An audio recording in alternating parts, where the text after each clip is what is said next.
Aqui no Clube da F1 a gente já fez um vídeo tentando prever tudo o que ia acontecer com o mercado da Fórmula 1 para 2025. E a gente acertou algumas coisas que já aconteceram, como também errou algumas delas. Inclusive a própria mudança do Carlos Sainz para Williams é uma dessas coisas que a gente errou. Porque é impossível saber tudo com exatidão, já que na Fórmula 1 tudo pode mudar com um estalar de dedos. Mas nesses últimos dias eu comecei a ler algumas matérias e pensar um pouco em um piloto que tem uma situação um pouco mais complicada e que talvez não seja tão falado assim.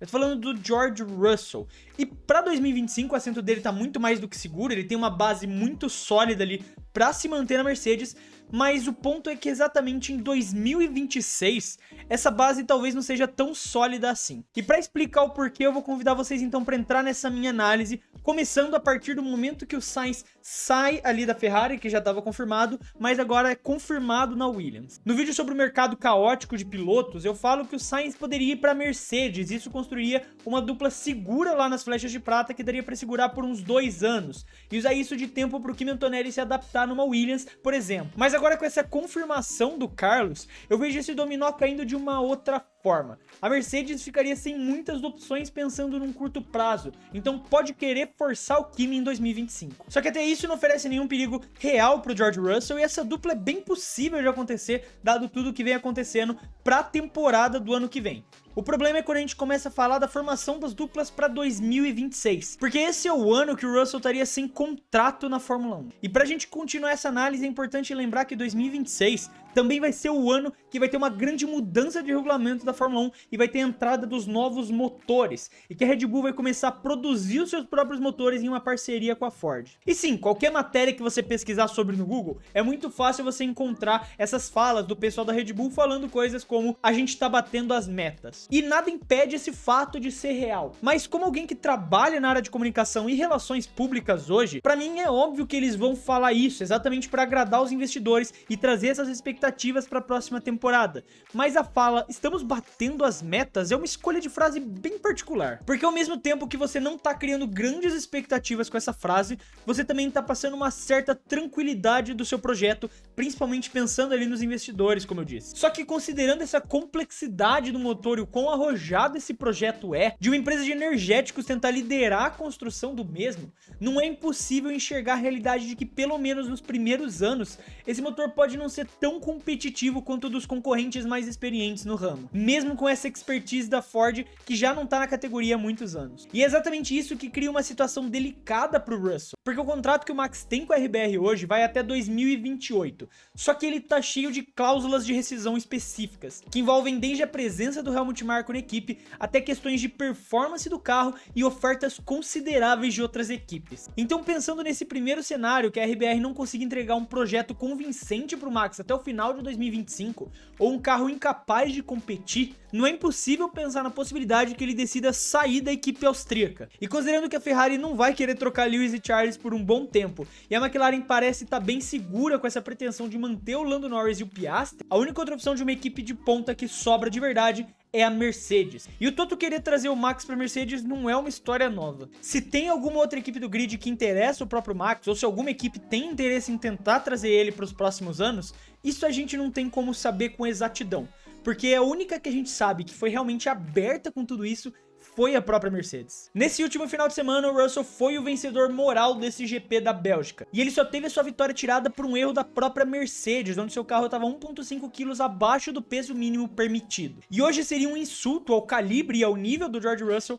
considerar que num primeiro momento o Antonelli seria uma ameaça para ele, mesmo que ele seja toda essa promessa que a Mercedes espera. Quando ele chegar na F1 ele ainda vai estar muito cru, e com certeza muito atrás do que o George é capaz de apresentar no carro. Mas a Mercedes não é burra, eles sabem disso, eles sabem que o Kimi ainda é um piloto muito cru e nessa subida precoce não vai exigir um alto nível dele, pelo menos num primeiro momento. Mas situações como os testes privados que eles vêm organizando e colocando o Kimi nos carros da Mercedes mostram esse comprometimento deles em fazer a carreira do italiano decolar. Em nenhum momento eles fizeram questão de esconder que ele é o plano da equipe pro futuro, de que eles vão investir tudo nele pra não perder um talento assim como eles perderam o Max anos atrás. E olhando historicamente, as flechas de prata, diferente da RBR, são bem mais conservadoras com as suas duplas. Eles mantiveram o Schumacher e o Rosberg por 3 anos, por exemplo, então trouxeram o Lewis, que fez a parceria com o Nico por mais 4, e só foram atrás do Bottas depois que o Nico desistiu da Fórmula 1, se aposentou após ser campeão. E mantiveram o finlandês ao lado do Lewis por 5 anos, prendendo o próprio Russell na Williams por 3 temporadas, até finalmente subir ele no ano de 2022.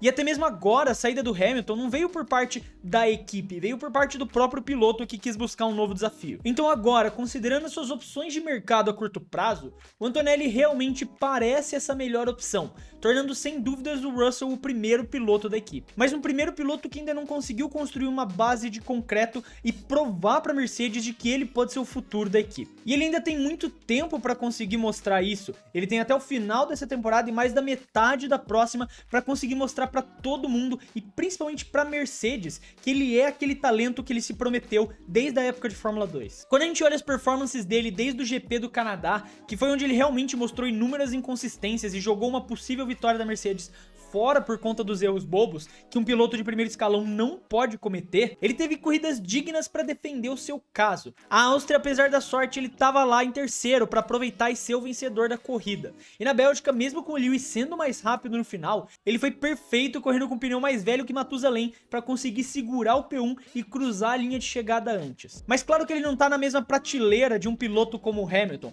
mas acho que não é algo nem que você possa exigir dele nesse momento. Não é uma comparação totalmente justa, mas é exatamente essa comparação que deve ser feita no momento, porque é uma comparação com um piloto que a Mercedes se tornou vulnerável a perder pensando em investir no Antonelli. Então eles estão confiando e dando essa chance pro Russell se provar e mostrar que ele pode elevar o seu patamar. Quando a gente olha as estatísticas diretas entre os dois, o Russell na maioria das vezes se classifica na frente do Lewis, mas não consegue converter isso na corrida, que é onde realmente importa para os construtores. E várias provas, como o próprio GP do Canadá do ano passado também, davam a impressão de que a carreira de vários anos dele tinha estagnado. Mas essa impressão muda bastante depois do GP da Bélgica, porque não foi só uma pilotagem excepcional. Ele percebeu qual era a melhor estratégia no meio da corrida e pediu para seguir ela. E mesmo que tenha sofrido no final, ele pilotou de forma excepcional para conseguir segurar o Hamilton e cruzar a linha em primeiro. O que foi completamente diferente de situações como no GP do Canadá desse ano, onde aqui ele se colocou sob uma pressão gigantesca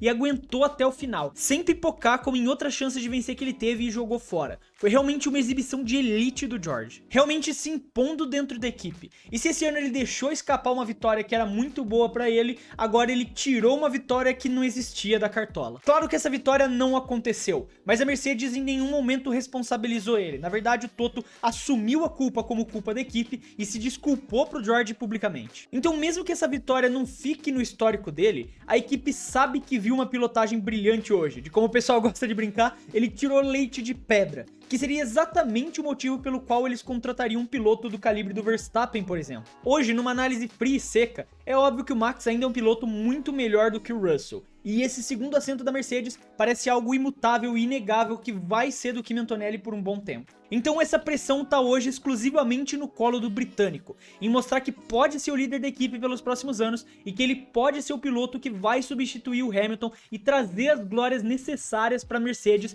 quando as coisas apertarem. E aí então, no final de 2025, a equipe vai saber se, pensando nessa nova era da Fórmula 1, enquanto seu protegido ainda se acostuma com um pulo violento para a categoria, se faz sentido apostar em um movimento arriscado para trazer o Max, ou se eles vão poder confiar no Russell, um piloto que já teve na mesma situação de promessa que o Antonelli tem hoje. A vitória na Bélgica não vai existir nos livros de história, mas sempre vai servir de argumento para defender o George, seja para manter o seu assento na Mercedes, ou seja para convencer outra equipe a contratá-lo, se por algum motivo a equipe alemã decidir que é melhor seguir em caminhos separados. Mas aí tá a situação complicada que eu acho que o Russell se encontra no momento. Eu quero saber a sua opinião sobre isso, então não esquece de deixar ela aí nos comentários. Se você curtiu o vídeo e quiser ajudar o Clube da F1, você pode fazer isso se inscrevendo no canal. Muito obrigado para quem ficou até aqui e até o próximo vídeo.